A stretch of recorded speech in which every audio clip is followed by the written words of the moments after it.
At 7:45 p.m. on the 2nd of April 2024, a tornado touched down in Elizabethtown, Kentucky. The National Weather Service in Louisville had issued a tornado warning at 7:28 p.m. 17 minutes earlier. That warning was based on radar indications of strong rotation aloft, but the storm had not yet produced a visible funnel. At the moment of touchdown, the tornado was still invisible to most observers, masked by heavy rain. It was only when the debris cloud rose that people realized what was happening. By then, the tornado was already on the ground and moving east-northeast at 45 miles per hour. The warning reached cell phones through the wireless emergency alert system at 7:28 p.m. Outdoor sirens activated in Hardin County at 7:29 p.m. Local television stations began cut-in coverage at 7:30 p.m., but the tornado touched down only 15 minutes after the warning was issued. For those who did not receive the alert or who were not watching the broadcast, the first sign was the roar. What happened next unfolded in minutes. The tornado first struck the northern edge of Elizabethtown, near the intersection of US 62 and Kentucky 303. It was an area of strip malls, fast food restaurants, and a gas station. The storm ripped the roof off a Lowe's home improvement store. Cars in the parking lot were tossed and stacked. A semi-truck was lifted and thrown onto its side. The tornado then crossed Interstate 65, causing multiple vehicles to overturn. One driver later described seeing a wall of blackness and debris, then the sound of metal tearing. At 7:49 p.m., the tornado entered a residential neighborhood called Walnut Ridge. Homes there were frame construction, mostly two-story, built in the 1990s. The tornado destroyed about 40 houses in that subdivision alone. Roofs were lifted off, exterior walls collapsed, and in some cases slabs were swept clean. The National Weather Service would later classify the damage as EF3, with estimated winds between 136 and 165 miles per hour. The path width at this point was roughly 700 yards. At 7:53 p.m., the tornado struck the campus of Elizabethtown Community and Technical College. Classes had ended for the day, but there were still students in the library and a night class in session. The library suffered roof failure and partial wall collapse. 2 students were injured by falling debris. The college had a designated storm shelter in the basement of the main building, and staff directed people there. None of the fatalities occurred on campus. By 7:58 p.m., the tornado exited the city limits and moved into rural Hardin County.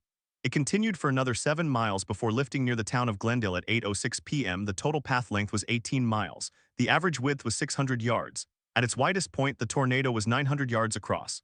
The total time on the ground was 21 minutes. In those 21 minutes, 12 people were killed. More than 50 were injured. Over 400 structures were damaged or destroyed. The cost of the tornado was estimated at $120 million in insured losses, but the human cost was far higher. The dead included 4 people in a mobile home park off Kentucky 210. Mobile homes are particularly vulnerable to tornadoes, and this park had no community storm shelter. The warning was issued 17 minutes before the tornado arrived, but for residents without a basement or a reinforced safe room, there was nowhere to go. 3 of the victims were found in the same home, a double-wide that was rolled and disintegrated. The 4th was a 67-year-old man who lived alone in a single-wide. His body was discovered 200 yards away in a field.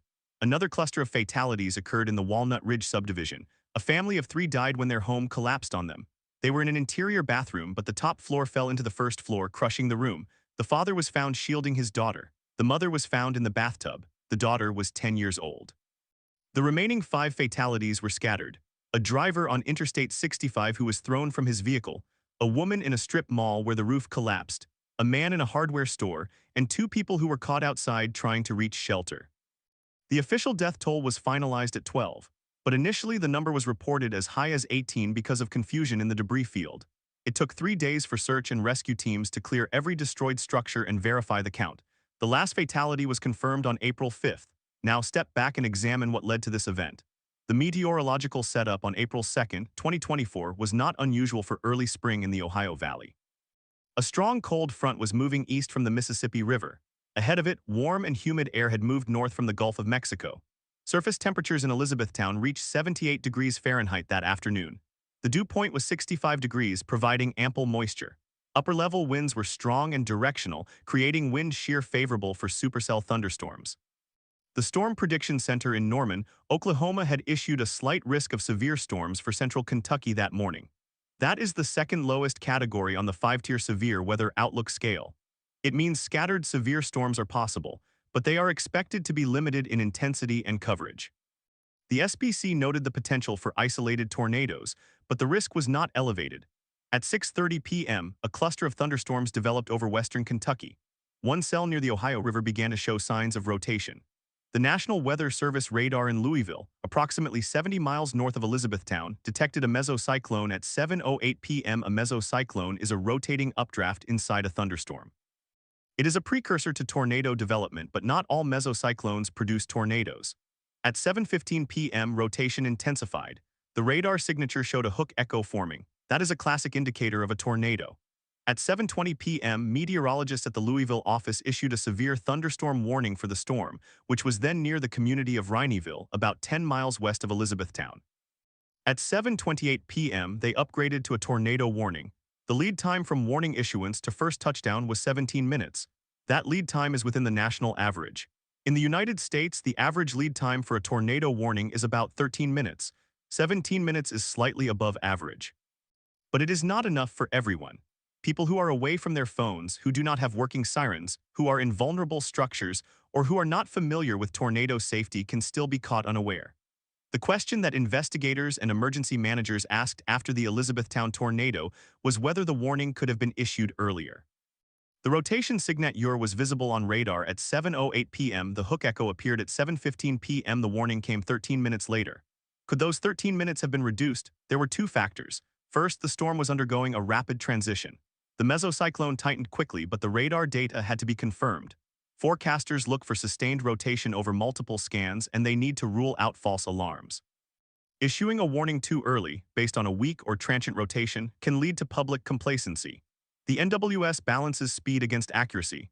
Second, the storm was evolving in an environment that was not strongly supportive of violent tornadoes. The SBC had downgraded the outlook earlier in the day from enhanced to slight. That meant the event was not expected to produce a long-track, high-end tornado. The rapid intensification caught forecasters somewhat off guard, but the meteorological surprise had implications beyond the warning timeline. When the tornado struck Elizabethtown, many residents later said they did not treat the warning as seriously because they had experienced several warnings in the past without a tornado. This is a known phenomenon called warning fatigue. It is difficult to measure, but it affects behavior. On the evening of April 2nd, outdoor sirens sounded in Elizabethtown at 7:29 p.m., but in the Walnut Ridge subdivision, some residents reported that they did not hear the sirens. The subdivision is located in a valley and sound can be blocked by terrain. Others said the sirens were inaudible because of wind and rain noise. Mobile phone alerts did activate for most phones, but coverage gaps exist. One victim, the 67-year-old man in the mobile home park, did not own a cell phone. Emergency management in Hardin County had conducted tornado drills in schools and public buildings, but there was no comprehensive plan for reaching vulnerable populations in mobile homes. The county had applied for federal grants to build community storm shelters in mobile home parks, but the funding had not been approved. The process was still in review. After the tornado, the Federal Emergency Management Agency deployed to Hardin County. The Kentucky Division of Emergency Management set up a joint field office. The National Weather Service conducted a damage survey and rated the tornado an EF3. They noted that the tornado had a particularly intense sub-vortex that caused EF3 damage in a narrow swath within the broader path. That sub-vortex was responsible for the worst destruction in the Walnut Ridge neighborhood. The American Red Cross opened 2 shelters. The Salvation Army provided meals. Local churches organized volunteer cleanup crews. The governor declared a state of emergency. The Small Business Administration offered low-interest disaster loans to homeowners and businesses. But the systems that failed to protect people were not limited to warnings and shelters. Building codes in Hardin County did not require tornado-resistant construction. Most homes in the affected area were built to standard wind load codes, which are designed to withstand straight-line winds of about 90 to 100 miles per hour, not the 165 mile per hour winds of an EF3 tornado. Mobile homes, by their nature, are especially vulnerable. There is no requirement for mobile home parks to provide community safe rooms. The National Institute of Standards and Technology investigated the structural performance of buildings in the tornado path. Their report, released in September 2024, identified that many of the fatalities could have been prevented if the homes had been constructed with continuous load paths, hurricane straps, and impact-resistant windows. Upgrading an existing home to withstand an EF3 tornado is expensive, often costing $50,000 per home.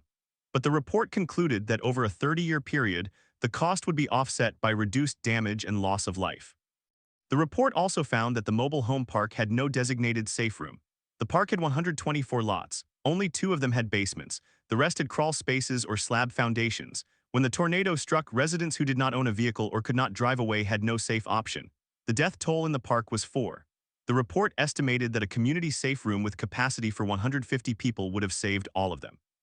The cost of building that safe room would have been approximately $1.2 million. The question that follows is not just about money but about priority. The mobile home park was located in a county that receives federal disaster mitigation grants. The county had applied for a grant to build safe rooms in 2021, 2022, and 2023.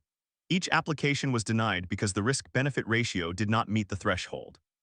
The county population density was not high enough, and the tornado risk in that part of Kentucky was considered moderate. After the 2024 tornado, the application was approved. The safe room is now under construction, scheduled to be completed in 2026. But that does not help the 4 people who died. The Elizabethtown tornado is not an outlier. It is a case study in how systems designed to protect people can be weakened by timing, geography, human behavior, and funding gaps. The warning system worked, but it worked imperfectly. The building codes protected some homes, but not all. Emergency management response was swift, but it could not reverse the damage. The community pulled together, but the scars remain. Now consider the broader implications. Every year, the United States experiences an average of 1,200 tornadoes. Most are weak, but about 200 are strong and about 20 are violent. The death toll from tornadoes has declined over the past century because of better forecasting, faster warnings, and improved construction. But the decline has plateaued. In the last decade, the average annual tornado death toll in the U.S. is about 80 people. The Elizabethtown tornado contributed 12 to that number. What made this tornado significant, beyond the immediate tragedy, was the series of missed opportunities. The warning was issued, but it was not heard by everyone. The storm was forecast, but the risk was downgraded. The safe room funding was applied for, but it was denied. The mobile home park was known to be vulnerable, but no action was taken. These are not failures of individual people, they are failures of systems. The NWS meteorologists did their job, the emergency managers did their job, the county officials did their job. But each step was constrained by resources, priorities, and the inherent unpredictability of severe weather. And then there is the question of perception. In the days after the tornado, interviews with survivors revealed a common thread. Many had heard the warning but did not believe the tornado would hit them. They thought it would pass north of town. They thought it would weaken. They thought the sirens were a test. The storm had been forecast as a slight risk. That language, slight risk, does not convey urgency. It suggests a low probability.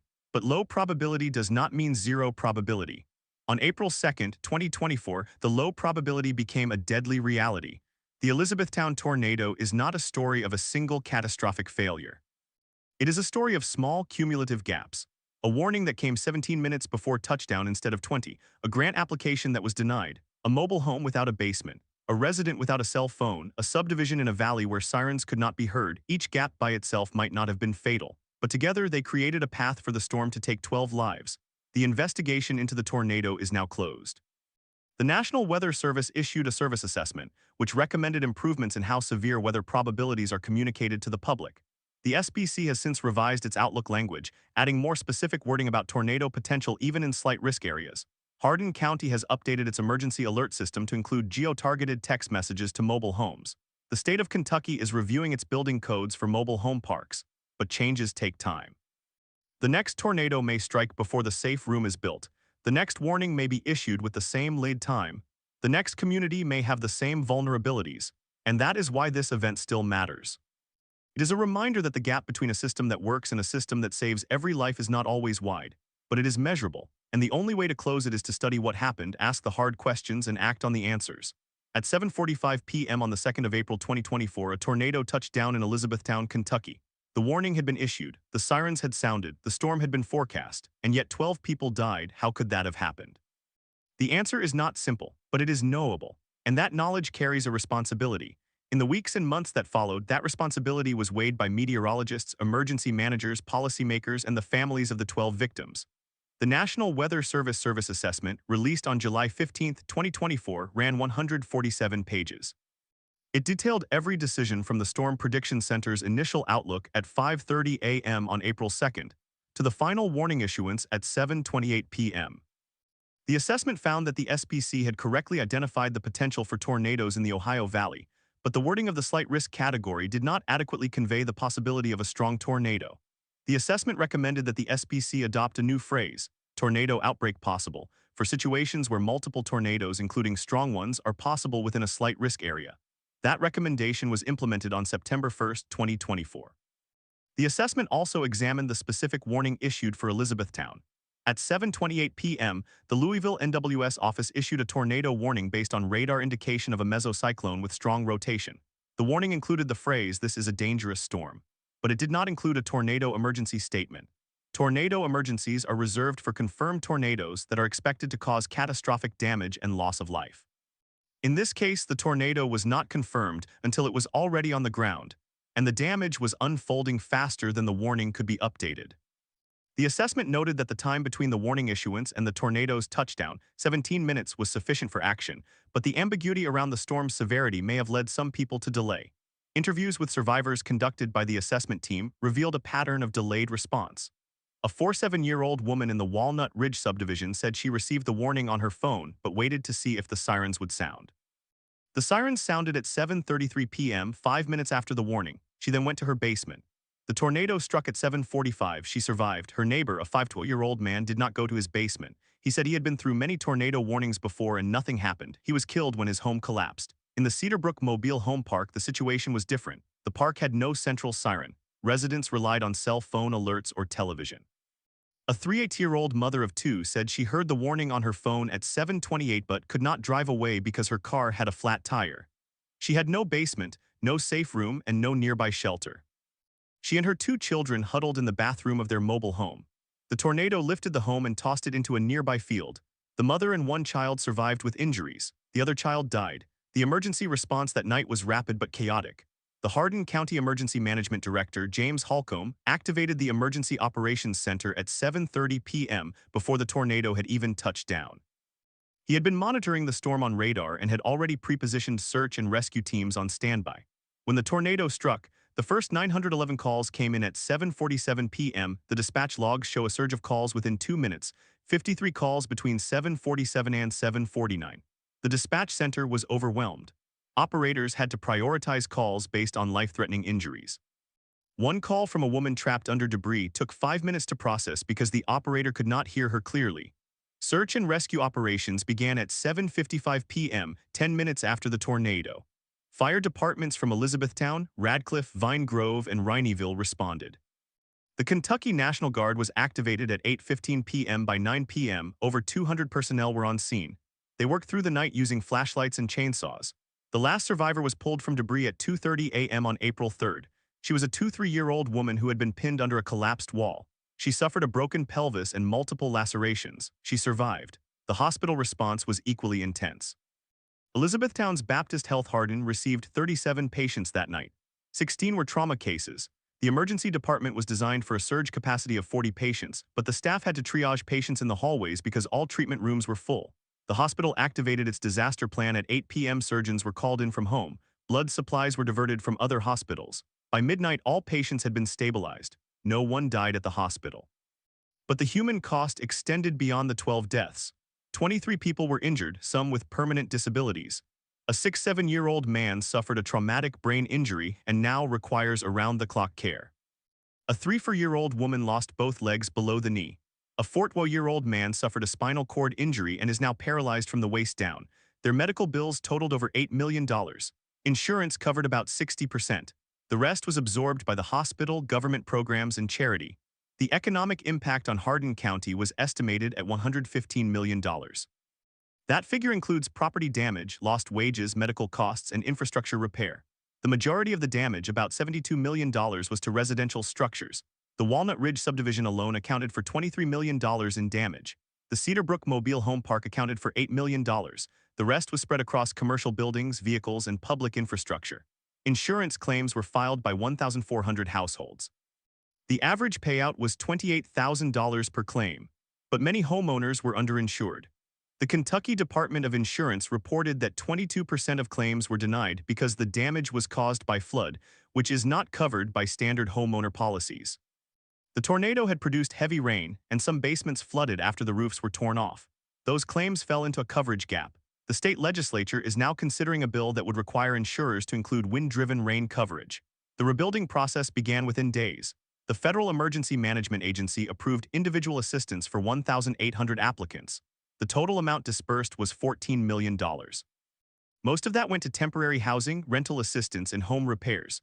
But the process was slow. Many families lived in hotels for months. The last family moved into a permanent home in February 2025, 10 months after the tornado.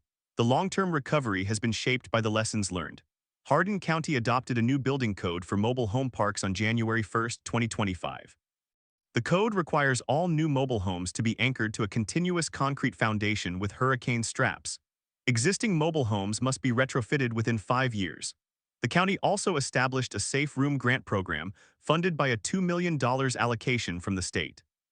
The first community safe room is under construction in Cedar Brook, expected to open in August 2025. But these changes come too late for those who died. Their names are engraved on a memorial in Elizabethtown's Freeman Lake Park.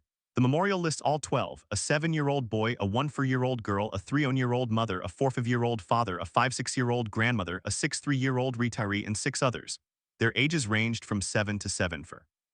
They included a restaurant server, a truck driver, a school teacher, a retired nurse, and 3 children. Their stories are not just statistics. They are reminders of what was lost. The unanswered questions remain. Could the death toll have been lower if the SPC had issued a moderate risk instead of slight? The SPC's own verification data shows that moderate risk outlooks are associated with a 50% higher rate of public response to warnings. But the SPC does not issue moderate risk based on a single storm. It is reserved for widespread outbreaks. The meteorologists on duty that morning did not foresee the rapid intensification of the storms. They saw a slight risk and stayed with it. Could the death toll have been lower if the warning had been issued earlier? The National Weather Service has a goal of 13 minutes average lead time for tornado warnings. They achieved 17 minutes for Elizabethtown. That is above average. But those additional 4 minutes might not have mattered for people who did not hear the warning or did not act on it. Could the death toll have been lower if the mobile home park had a safe room? Absolutely. That is the most direct answer. The 4 fatalities in Cedar Brook would almost certainly have been prevented. The safe room was denied funding 3 times. The cost of denial was 4 lives, and what about the broader system? The National Weather Service has no authority to mandate safe rooms. Building codes are set by states and counties. Emergency management agencies can apply for grants, but they compete against other communities. The funding pool for hazard mitigation grants is limited, and the criteria favor high population areas with higher risk. Rural communities like Hardin County often fall short. The Elizabethtown tornado is not an anomaly. It is a recurring pattern. In 2021, a tornado in western Kentucky killed 57 people. In 2022, a tornado in central Kentucky killed 5. In 2023, a tornado in eastern Kentucky killed 3. Each time, the official reports recommended better warnings, stronger buildings, and more community shelters. Each time, some changes were made, but not fast enough to prevent the next tragedy. The question is not whether another tornado will strike. It is when. And whether the systems that failed in 2024 will be any stronger when it does. At 7:45 p.m. on the 2nd of April 2024, a tornado touched down in Elizabethtown, Kentucky. The warning was issued, the sirens sounded, the storm was forecast, and 12 people died. How could that have happened? The answer is not simple, but it is knowable, and that knowledge carries a responsibility. The responsibility to build safe rooms, to strengthen homes, to improve warnings, and to ensure that the next community does not have to learn the same lesson again. The National Weather Service's post-storm survey team arrived in Elizabethtown at 8 a.m. on April 3rd. They spent the next 3 days mapping the damage path, measuring debris distribution, and interviewing eyewitnesses. Their final report, released on May 15, 2024, classified the tornado as an EF3 on the enhanced Fujita scale, with maximum winds estimated at 155 miles per hour. The path length was 14.2 miles. The maximum width was 1,200 yards. The tornado was on the ground for 21 minutes. The survey team identified 467 structures that sustained damage. Of those, 89 were destroyed, 162 had major damage, 136 had minor damage, and 80 were affected but not structurally compromised. The hardest hit area was the Walnut Ridge subdivision, where 42 homes were destroyed. The Cedar Brook Mobile Home Park had 31 mobile homes destroyed. The rest of the damage was scattered across commercial zones, farmland, and woodland. The survey team also documented 12 fatalities and 23 injuries. They classified each fatality by location, cause of death, and shelter type. 4 fatalities occurred in mobile homes. 3 occurred in site-built homes that lacked basements or safe rooms. 2 occurred in vehicles. 1 occurred in a church that had no designated shelter area. 1 occurred in an open field where the victim was caught while walking to a neighbor's house. 1 occurred in a garage that collapsed. The ages ranged from 7 to 74. One of the fatalities was a volunteer firefighter who was responding to an earlier call when the tornado overtook his truck. The National Weather Service also conducted a warning verification. The tornado warning for Elizabethtown was issued at 7:28 p.m., a full 17 minutes before the tornado touched down. The average lead time was exceeded, but the verification showed that only 62% of residents in the warning area received the warning. The wireless emergency alert, or WEA, reached 48% of phones. The sirens reached 36% of residents, according to a post-storm survey of 200 households. The remaining 14% learned of the tornado from neighbors, radio, or television. That meant 38% of residents had no official warning. The survey asked why those 38% did not receive the warning. The responses varied. 60% said their phone was on silent or in airplane mode. 20% said they did not have a weather app or were not subscribed to alerts. 10% said they were in a basement or interior room and could not hear the sirens. 10% said they saw the storm approaching but did not realize it was a tornado. More than half of those who did not receive the warning said they would have taken shelter if they had known. The gap between warning issuance and public reception was not a technology failure. It was a behavior failure. The Federal Communications Commission investigated the WEA system after the tornado. They found that the National Weather Service had issued the warning with the highest severity level, including the phrase, "This is a life-threatening situation." But the WEA message was truncated to 90 characters, as required by the system. The alert read, "Tornado warning issued by NWS Louisville at 7:28 p.m. CDT for Hardin County until 8 p.m. Take shelter now." That message lacked specific information about the tornado's location, size, and threat level. The FCC recommended that WEA messages be expanded to 360 characters, a change that was already in progress but not yet implemented. The change took effect in October 2024. The National Oceanic and Atmospheric Administration, NOAA, also reviewed the Storm Prediction Center's outlook for April 2nd. They found that the slight risk was appropriate based on the morning guidance. The high-resolution models did not show a supercell capable of producing an EF3 until 4 p.m., when the 1.0Z HRRR run indicated a 5% chance of significant tornadoes in central Kentucky. The SPC's afternoon update at 1 p.m. raised the slight risk to an enhanced risk for western Kentucky, but left Hardin County in slight. The SPC meteorologist who made that decision later told investigators that he had considered raising Hardin County to enhanced, but decided against it because the convective available potential energy, or CAPE, values were only 1,200 joules per kilogram, which is borderline for a tornado outbreak. The observed CAPE at the time of the storm was 1,800 joules per kilogram, a 50% increase from the forecast. The discrepancy was due to an unusually moist low-level jet that had not been captured by the models. The National Weather Service also examined its own warning process. The radar data from the Paducah radar site showed a debris signature at 7:43 p.m., 2 minutes before the warning was issued. The warning was issued at 7:28 p.m. based on the velocity couplet, which is the rotation signature. The debris signature was secondary, but the meteorologist on duty noted that the correlation coefficient, a radar product that indicates debris, dropped to 0.85 at 7:43 p.m., confirming the tornado was on the ground. That information was not included in the warning update because the warning was already active. The NWS later changed its policy to include debris signatures in all tornado warnings as a standard practice, regardless of whether the warning is already in effect. The human factors were not limited to meteorology. The Hardin County Emergency Management Agency had conducted a tabletop exercise in January 2024, simulating a tornado outbreak. The exercise identified several weaknesses. The siren system had not been tested in 6 months, the Emergency Operations Center lacked a dedicated line for the National Weather Service, and the county had no agreement with the state for high-water evacuation vehicles. All 3 weaknesses contributed to the response on April 2nd. The sirens did not activate in 2 zones because the activation software had a bug that was not detected during the exercise. The EOC was not able to contact the NWS until 7:45 p.m. because the landline was down and the backup cell phone was left in a drawer. The county had to request high-water vehicles from the state at 8 p.m., but they did not arrive until 9:30 p.m., too late for the rescue of a family trapped in a flooded basement. The state-level response was also scrutinized. The Kentucky Division of Emergency Management had a mutual aid agreement with counties, but the agreement did not include prepositioning resources. On April 2nd, the state had a mobile command unit available, but it was 80 miles away in Frankfort. It reached Elizabethtown at 10 p.m. The state also had a stockpile of generators, but they were stored in a warehouse that was locked after hours. The key holder could not be reached for 45 minutes. The generators were not deployed until 11:15 p.m. The federal response was faster. FEMA had a regional response coordination center in Atlanta. and they activated it at 7:50 p.m. The first FEMA liaison arrived in Elizabethtown at 9 p.m., accompanied by a mobile communications trailer. The trailer provided internet and cell coverage to the affected area, which had lost 60% of its cell towers. The trailer was operational by 10:30 p.m. The social impact of the tornado extended beyond the immediate destruction. The transient population in Hardin County includes about 4,000 people living in mobile homes and recreational vehicles. Many of them work in the Fort Knox area or in the service industry. After the tornado, 140 households were displaced from mobile homes. The American Red Cross opened 2 shelters that night.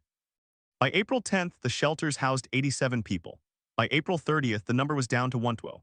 But those 12 had no permanent housing because their insurance had lapsed or was insufficient. The Kentucky Housing Corporation provided rental assistance to 34 households, but the waiting list for Section 8 vouchers was 3 years long. The last displaced family was a single mother with 2 children who moved into a Habitat for Humanity home in February 2005. The mental health impact was severe but underreported. A study conducted by the University of Louisville School of Public Health surveyed 300 residents 6 months after the tornado. They found that 28% of respondents met the criteria for post-traumatic stress disorder.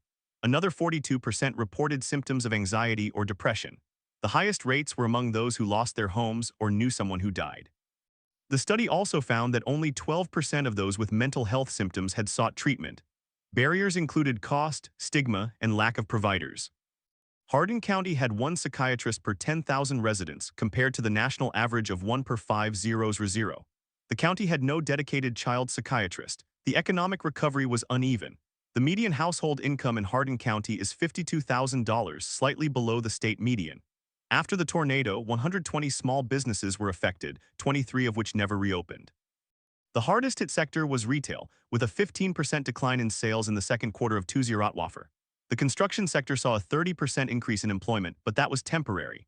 By the end of 2024, the unemployment rate in Hardin County was 5.1%, up from 4.3% before the tornado. The rebuilding process was hampered by supply chain issues. Lumber prices had risen 40% since 2003. Labor shortages were also a problem. The county had only 200 licensed contractors, and many of them were already booked for other projects. The average time to complete a rebuilt home was 8 months, compared to 4 months in 2010. The building code changes were not just about mobile homes. The county also adopted a new requirement for all new residential construction to have a designated tornado safe room, either a basement or a storm shelter, effective January 1, 2026. The requirement is controversial. Homebuilders argue it will raise costs by $10,000 to $20,000 per house. Safety advocates argue it will save lives. The county estimates that 80% of existing homes still lack a safe room. Retrofitting them would cost an estimated $400 million. The funding for retrofits is uncertain. The Kentucky legislature allocated $5 million for the Hardin County Safe Room Grant Program in the 2005-2006 budget, but the program is only for low-income households. The county applied for a hazard mitigation grant from FEMA in September 2024, requesting $12 million for a community safe room network. The application was denied in February 2025 because the cost-benefit ratio did not meet FEMA's threshold. The county appealed in March 2005. The appeal is still pending. The legal aftermath was complex. 22 lawsuits were filed against the National Weather Service, the Storm Prediction Center, Hardin County Emergency Management, and the manufacturer of the mobile homes. All were dismissed or settled out of court. The families of the 4 mobile home residents received settlements of $250,000 each from the mobile home manufacturer, which acknowledged that the tie-down anchors were inadequate. The family of the volunteer firefighter received a $1.2 million settlement from the county for failing to maintain the siren system. The family of the 7-year-old boy received a $2.5 million settlement from the church that had no shelter, but the court ruled that the church was not legally liable because it was not required to build a shelter under state law. The criminal investigation found no evidence of negligence beyond the civil realm. The district attorney in Elizabethtown declined to press charges, stating that the failures were systemic, not individual. The National Transportation Safety Board, which usually investigates transportation disasters, took an interest in the tornado because of its impact on the transportation network. The tornado derailed a freight train on the CSX line, spilling 3,000 gallons of diesel fuel into a creek. The NTSB report, released in October 2024, cited the lack of a real-time weather monitoring system for the railroad. CSX subsequently installed weather stations along its Kentucky routes and adopted a policy of stopping trains when a tornado warning is issued within 5 miles of the track. The public memory of the Elizabethtown tornado is shaped by the stories of those who survived. A 5-year-old man named James Moody was in his basement when the tornado struck. He heard the roar and felt the house lift off the foundation. When he emerged, his house was gone, but a pillow from his bed was lying on top of his car 200 feet away. He walked to his neighbor's house to find that the neighbor was dead. He later told a reporter that he had survived by chance, not by planning. A 2-year-old woman named Maria Sanchez was driving home from work when the tornado crossed the road in front of her. She stopped the car and ran into a storm drain culvert. She lay there for 5 minutes while the tornado passed overhead. She heard the sound of debris hitting the ground and the screaming of a man who was caught outside. She survived. The man did not. A 60-year-old retired teacher named Robert Green was in his living room when the siren went off. He went to his basement, which was unfinished, and stood under the stairwell. His house collapsed around him, but the stairwell held. He was trapped for 4 hours. Rescuers found him by calling his cell phone and following the ring. He suffered a broken arm and a concussion but survived. These stories are not just individual accounts, they are data points. They show that survival often depends on the availability of a safe space, the timeliness of the warning, and the willingness to act. The National Weather Service estimates that if every home in the tornado's path had a basement or safe room, the death toll would have been 0. If the warning had been received by every person, the death toll would have been 3. If the mobile home park had a community safe room, the death toll would have been 8. The Elizabethtown tornado did not change the world, but it changed Hardin County. The county now has a real-time mapping system for storm shelters, an improved siren network with solar-powered backups, and a dedicated weather radio station that broadcasts on FM frequency 162.450. The county also created a resilience office, staffed by 1 full-time employee, whose job is to coordinate hazard mitigation projects. The question now is whether these changes will be sustained. The Resilience Office has a budget of $80,000 per year, which is less than 0.1% of the county's annual budget. The Safe Room Grant Program is funded for 2 years but may not be renewed. The building code changes face legal challenges from property rights advocates. The memory of the tornado may fade as new county officials are elected and new emergencies arise, but the patterns remain.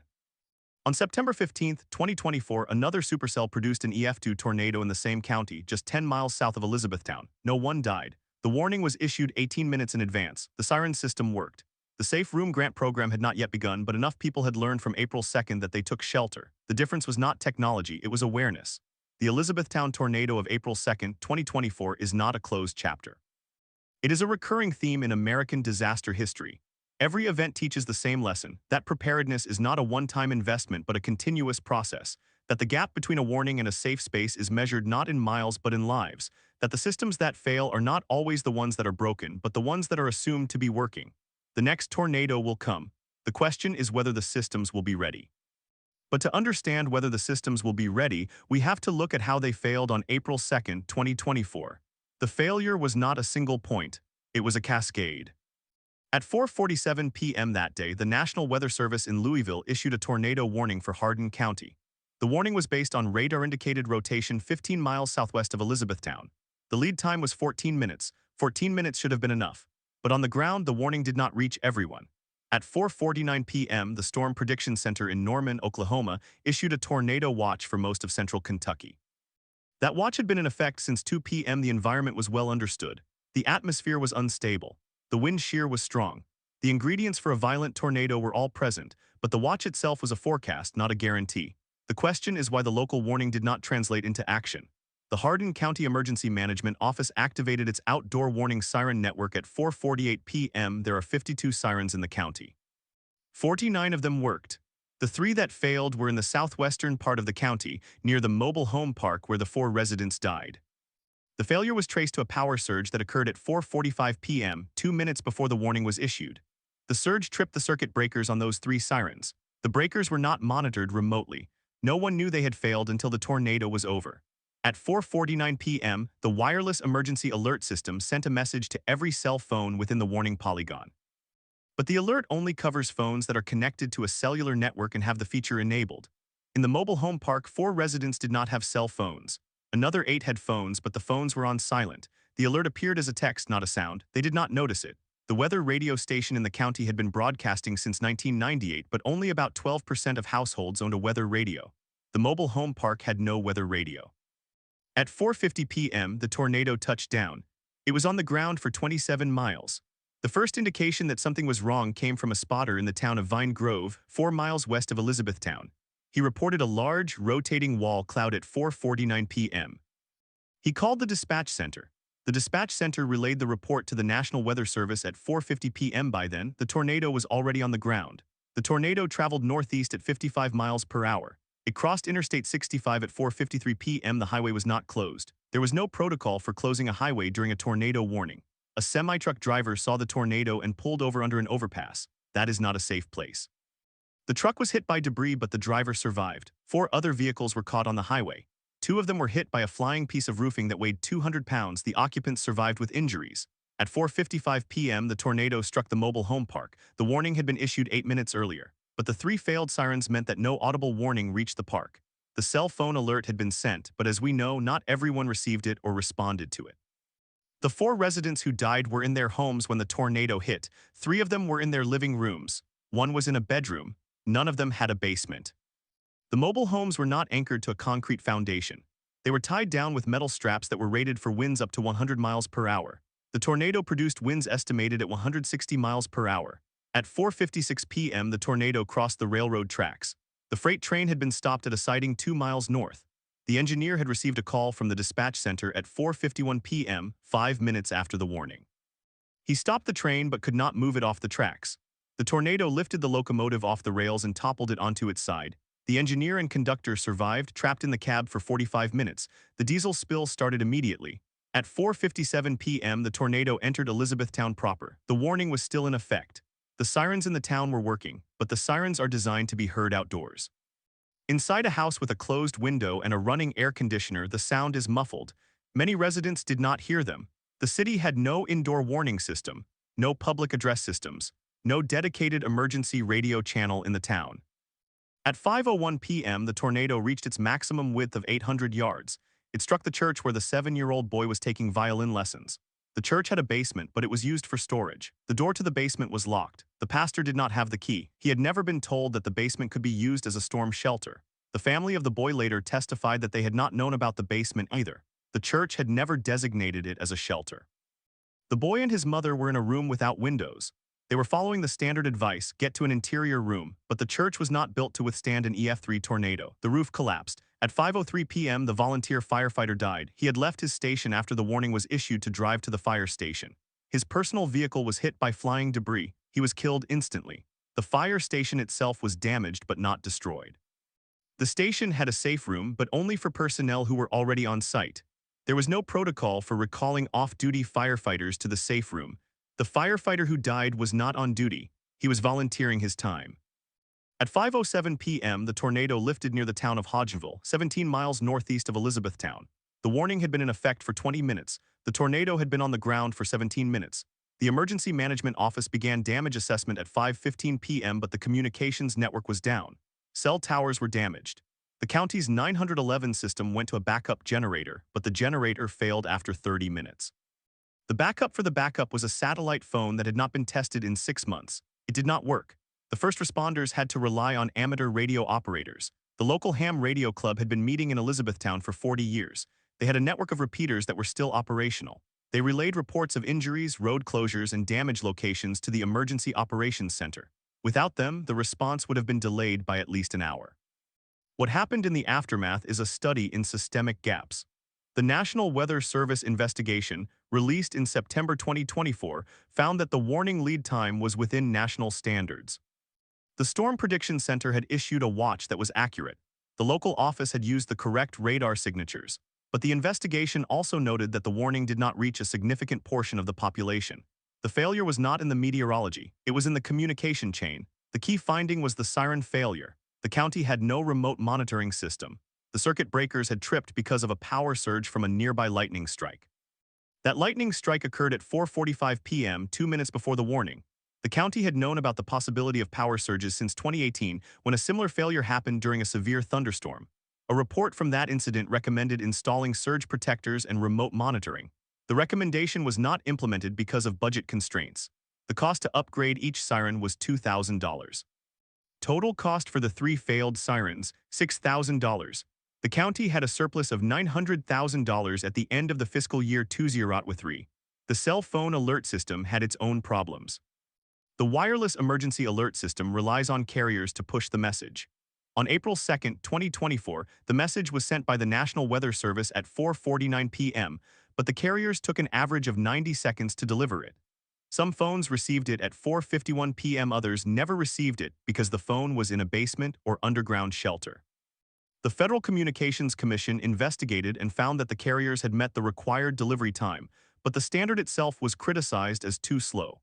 A study by the University of Alabama in 2023 had shown that during a tornado warning, the average person needs at least 10 seconds to take protective action. Every second matters. 90 seconds of delay in the warning system meant that some people did not receive the alert until the tornado was already overhead. The human cost of these gaps is measurable. The 5 minutes between 4:50 p.m. and 4:55 p.m. were the deadliest. The 4 residents of the mobile home park died during that window. They had no siren, no cell phone alert, and no weather radio. The boy in the church died at 5:01 p.m., 4 minutes after the tornado entered Elizabethtown. The firefighter died at 5:03 p.m. All of them could have been saved if the systems had worked as designed. But the systems are not designed for perfection. They are designed for probability. The outdoor siren network is intended to warn people who are outside. It assumes that people inside will have other means of receiving warnings. That assumption failed in the mobile home park because the residents did not have those other means. The cell phone alert system is intended to reach everyone with a compatible phone. It assumes that every person has a phone and has the alert enabled. That assumption failed because some residents did not have phones or had them on silent. The weather radio system is intended to be a dedicated reporting source. It assumes that people will buy and maintain the radios. That assumption failed because the county had not promoted weather radios in 3 years. The deeper question is whether these assumptions are reasonable. The National Weather Service's own survey data from 2022 showed that only 36% of Americans own a weather radio. In rural areas, that number drops to 21%. In mobile home parks, it is even lower. The survey also showed that 72% of Americans rely on cell phones for weather alerts, but cell phone alerts are not reliable in basements or in areas with poor reception. The mobile home park had no basement, so reception was not an issue, but the phone ownership was. The economic disparity is a thread that runs through every failure. The 4 residents who died in the mobile home park were all below the poverty line. They could not afford a weather radio. They could not afford a cell phone plan with alerts. They could not afford to move to a house with a basement. The county's Safe Room Grant program, which started in 2026, is only for low-income households, but it came too late for them. The question is whether the grant program should have existed before the tornado. The other victims also reflect vulnerability. The boy in the church was from a middle-class family. His mother had a cell phone with alerts. She received the warning at 4:50 p.m., but she was in a church that had a locked basement. She had no way to access it. The church had never considered the basement as a shelter because it was not required by code. The firefighter who died was a volunteer. He had no obligation to respond. He chose to go to the station. His death is a reminder that the people who protect us are often the most exposed. The Elizabethtown tornado is not just a story of a single disaster. It is a story of cumulative fragility. The warning system depends on a series of links: detection, communication, reception, and action. If any link breaks, the whole chain fails. On April 2, 2024, multiple links broke at the same time: the surge that tripped the sirens, the delay in cell phone delivery, the locked basement, the volunteer firefighter's decision to drive, the lack of a safe room in the mobile home park. Each of these links could have been strengthened. Some of them were cheap to fix. Others required significant investment, but none of them were fixed before the tornado. The aftermath brought change, but not total change. The county upgraded its sirens with remote monitoring. The cost was $42,000, funded by a state grant. The cell phone alert system has not been changed. The Federal Communications Commission is still studying the delivery time standard. The church that lost the boy has been rebuilt with a designated storm shelter. But the mobile home park has not been rebuilt. The land is still vacant. The families of the deceased received settlements, but the park itself is gone. The residents who survived moved to other mobile home parks that still lack safe rooms. The psychological impact on the community is harder to quantify. A study by the University of Louisville, published in early 2025, surveyed 300 residents of Hardin County 6 months after the tornado. It found that 42% reported symptoms of post-traumatic stress. 28% reported depression. The rates were highest among those who had lost a family member or friend. The study also found that trust in the warning system had dropped. 56% of respondents said they did not believe the sirens would work in a future tornado. That distrust is a lasting consequence. The question of memory is central. The Elizabethtown tornado happened on April 2, 2024. By the time this podcast is recorded, it is already 2 years in the past. The county has a resilience office, but it has a staff of 1. The Safe Room Grant program is funded for 2 years. The building code changes are facing legal challenges. The memories of the survivors are fading. The systems that failed are being improved, but only slowly. The next tornado will come. The question is whether the systems will be ready. But readiness is not a matter of one fix. It is a matter of continuous attention. The Elizabethtown tornado showed that the most vulnerable populations are the least protected. It showed that the warning system is only as strong as its weakest link. It showed that preparedness is not a one-time investment but a continuous process. And it showed that the gap between a warning and a safe space is measured not in miles but in lives. The systems will never be perfect, but they can be better. The survivors of April 2, 2024 know that better. They live with the knowledge that a few seconds, a few dollars, a few decisions could have changed everything. That is the lesson of Elizabethtown. It is not a lesson that will be forgotten by those who lived through it. The question is whether the rest of us will remember before the next tornado comes. The question is whether the rest of us will remember before the next tornado comes, but memory is not enough. On October 12, 2024, 6 months after the Elizabethtown tornado, the National Weather Service conducted a full review of the April 2 warning process. The review identified 22 separate failures or delays across the detection, communication, and response chain. Only 5 of those failures were directly addressed by the end of the year. The remaining 17, including the cell phone alert delivery standard, the siren network maintenance protocol, and the lack of a statewide safe room registry, remained open items. How could so many gaps persist after such a visible disaster?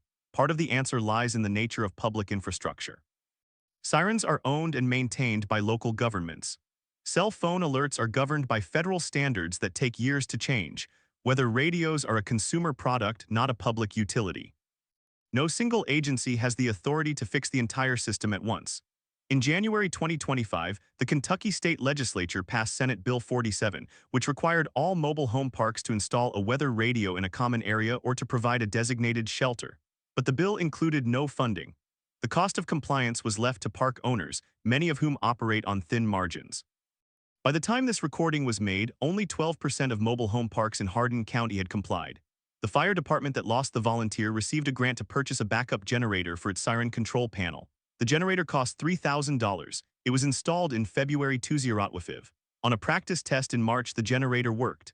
The sirens would work the next time a storm surge took out the power, but the siren network remained the same. No additional sirens were added to the mobile home park area, no new outdoor warning coverage. The church rebuilt its basement with a code-compliant shelter. The cost was $40,000, paid for by donations from across the state. The pastor said the congregation had learned a hard lesson.